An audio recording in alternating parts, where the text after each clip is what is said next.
राम गोविंद चौधरी साहब जुड़ गए हैं हमारे साथ, समाजवादी पार्टी के नेता। हम उनसे बात करेंगे और इसके साथ ही आशीष भी जुड़े हुए हैं हमारे सहयोगी, उनके साथ चलेंगे हम। लेकिन सबसे पहले राम गोविंद जी आपके पास आते हुए, देखिए मौलाना साद की खोज हो रही है, तलाश हो रही है। अब कहा गया है कि पहले उस शख्स ने ये कह दिया कि मस्जिद में आइए, यहां पर मरिएगा, इससे बेहतर कुछ नहीं। अब वो खुद को आइसोलेट कर चुका है। अब उसके वकील ये कह रहे हैं कि वो अंडरग्राउंड नहीं है। आखिर ये दो तरह की बातें क्यों हो रही है और ये क्या संदेश देने की कोशिश है?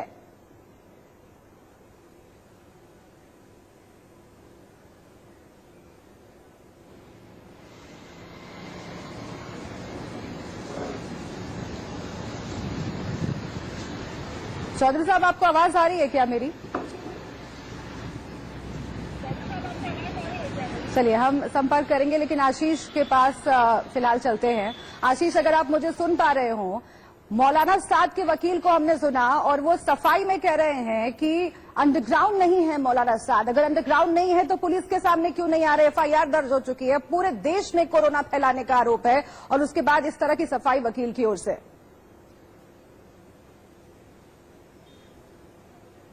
ये मुशर्रफ अली खान साहब एडवोकेट हैं साद साहब के। उन्होंने एक बयान जारी किया जिसमें उन्होंने दो अहम बातें कही।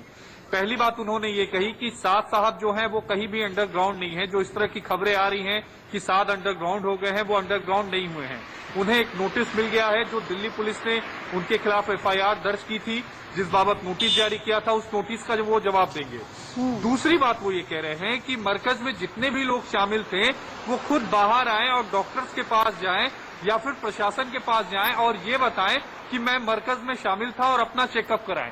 लेकिन यहाँ एक बहुत बड़ा सवाल ये उठता है कि अगर साद साहब गायब नहीं है, अगर साद साहब अंडरग्राउंड नहीं है, तो आखिर उनके वकील को बयान जारी करने की जरूरत क्यों आन पड़ी? आखिर साद साहब आके अपना बयान क्यों नहीं जारी कर रहे हैं?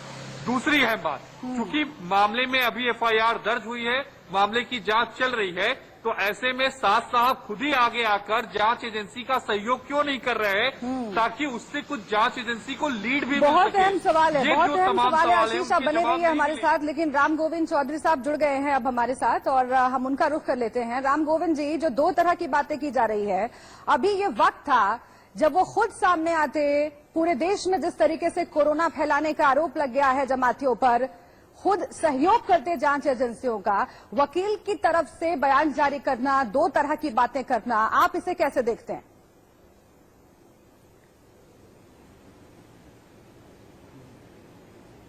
मैं ये सोच रहा हूं कि वो आयोजन गलत था, लेकिन फिर मैं ये जानना चाहता हूं कि उस आयोजन को जब लॉकडाउन था तो कैसे होने दिया दिल्ली पुलिस की तरफ से बयान जारी करना, दो तरह की बातें करना, आप इसे कैसे देखते हैं?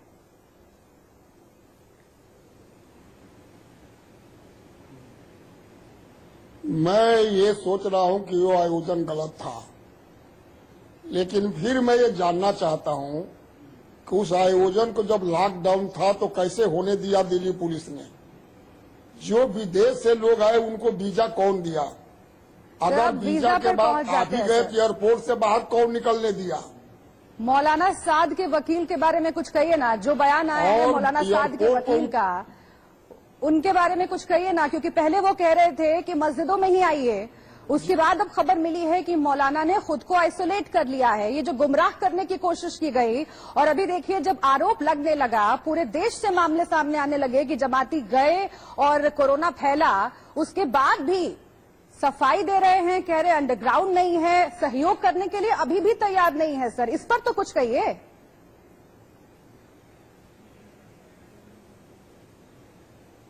नहीं, मैं तो ये कह रहा हूं कि साद जी हो या कोई हो, हाँ, जब धार्मिक अनुष्ठानों पर पाबंदी थी, लॉकडाउन में कहीं किसी को इकट्ठा होने की इजाजत नहीं थी, तो विदेश से लोग आ गए, दिल्ली में कैसे आ गए? उनको वीजा कौन दिया? अगर वीजा दिया भी तो एयरपोर्ट पर, एयरपोर्ट से बाहर कैसे हुए? कौन साधन लेके उनको आयोजन स्थल तक ले गया? आयोजन जब हुआ तो क्या सरकार या पुलिस को पता देखिए, नहीं हुआ चौधरी साहब सुनिए ना, चौधरी साहब आपकी बातें हमें सुनने में बहुत अच्छी लग रही है, लेकिन हम भी जानते हैं, आप भी जानते हैं कि अगर पुलिस जोर जबरदस्ती करती है ऐसे आयोजनों के खिलाफ, इस तरह के संगठनों के खिलाफ, तो सवाल कई तरह के उठते हैं सर। उसमें आप भी शामिल हो जाते सवाल खड़े करने वाले लोगों में, पूरी फहरिस्त निकल आती सवाल खड़े करने वाले लोगों की। ऐसे में मैं आपसे जानना चाहती हूं कि क्या मौलाना की कोई नैतिक जिम्मेदारी तब नहीं बनती थी जो गुमराह करने की कोशिश उन्होंने अपने लोगों को की कि मस्जिद में रहिए, और क्या अब कोई नैतिक जिम्मेदारी नहीं बनती है जब ये सामने आ रही है बात कि पूरे देश में कोरोना फैला दिया गया जमातियों की ओर से? अभी भी वकील की तरफ से बयान जारी करवा दे रहे हैं चौधरी साहब।